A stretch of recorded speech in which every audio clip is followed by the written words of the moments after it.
And that one was about textbook right there. Hunter got out in front of both of those drivers. Here comes Bowen once again with a slide job in turn number 1. It's not going to be enough off of turn 2. And Hunter going to get a good run down the back straightaway into turn number 3. Here comes Bowen again, Mr. Larry, on the bottom of turn number 3. All right, he's tracking him down on the inside. But Hunter Flanagan ain't lower enough for that lap, but Bowen again working down low under Hunter Flanagan. Flanagan liking the outside of the racetrack. Here comes Bowen with a slider into turn number 3. It's not going to be enough, and if too many of those go wrong, it can cost Bowen some more ground. He's killed the momentum through that set of corners, and it cost him a car length already down the front straightaway. Yep, absolutely, but he's right back at it, and Hunter Flanagan doing okay so far, but you can just tell Brock Bowen looking for the way to get around him, and he's liking that low side and going to try it once again. And Hunter knows who's behind him now. He's seen the 56 come up underneath him as we see right here in turns 1 and 2. Flanagan knows how fast that car is. Hunter is driving his butt off tonight in the 51 machine. Here comes Bowen again on the bottom of turn number 3. Going to try to drive Hunter up, squeeze him off of turn number 4. It's not going to be enough. Flanagan going to lead one more. Both are doing real hard in the turns 3 and 4. They had to back it down just a little bit, but Hunter Flanagan came out with the lead once again. Once again, got a drag race down the backstretch and run it hard into 3 and 4. Let's see what comes out on top. Now we got to think a little bit more. We got a wild card coming into turn number 3 now as Brock Bowen going to lead that lap. Johnny Torres is closing in on these boys. He's watched them lap after lap. He knows what both of these cars are doing. Flanagan stepping out that time in turn number 1, trying to get back down underneath the 56 machine. I don't know that it's going to be enough. This might be it. Yeah, Johnny Torres showing some late speed here, so he may be the man to come up there and challenge Brock Bowen. Hunter Flanagan hanging in tough. Torres looking to the inside of turns 1 and 2. Not going to be enough. Hunter Flanagan a strong, solid second spot right now, but Brock Bowen is gone. Looking for win number 6 out of the last 7 races, and we've only got 2 laps left.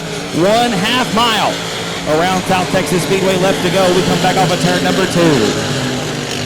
Yeah, Brock Bowen, you got one more lap, or a lap and a half, and you might have another victory in the books. And well, it's not what the rest of this field wanted to see, but he's definitely the class right now. He's the man with the car and the plan, so see if he can bring it home for another win and a $250 bonus. And the battle for second spot not going to die. It's going to come down to the last set of corners. It is going to be Bowen with the win. Torres has a great run off the bottom of turn number 4, and JT going to pick up second spot. Hunter Flanagan going to be third.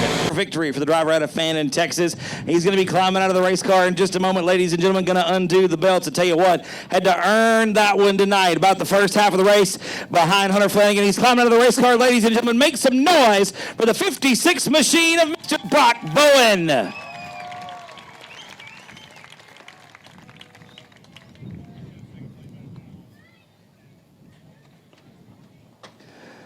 Brock, win number 6 on the season out of the last 7 races. Oh, thank you, sir.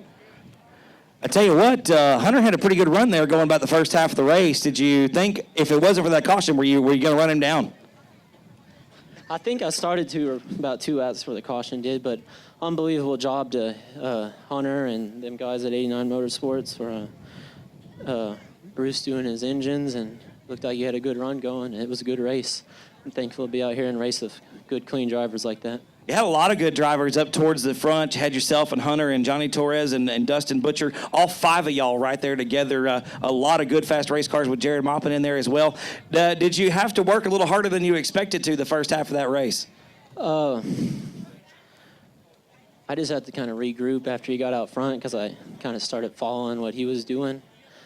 And then I had to go back to what, the way I drive. And I started running him down about 2 laps for that caution. And then my plan was just to keep holding the pressure, and eventually it worked. The restarts for you seem to be where you excel, and Larry and I were talking about that just a moment ago. Once that caution came out, do you feel like this car is really good coming off a restart? It seems to be good, either the top or the bottom, and you get to pick where you feel the car's most comfortable. Do you feel like this car is really good out of the hole like that? It is on the restarts.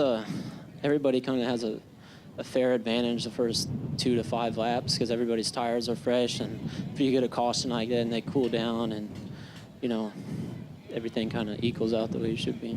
Well, Brock, like we said, 6 wins out of 7 races, man. You got to be feeling good about where the car's at. You and your dad Chris have had a very successful year here in 2019. Who do you want to thank?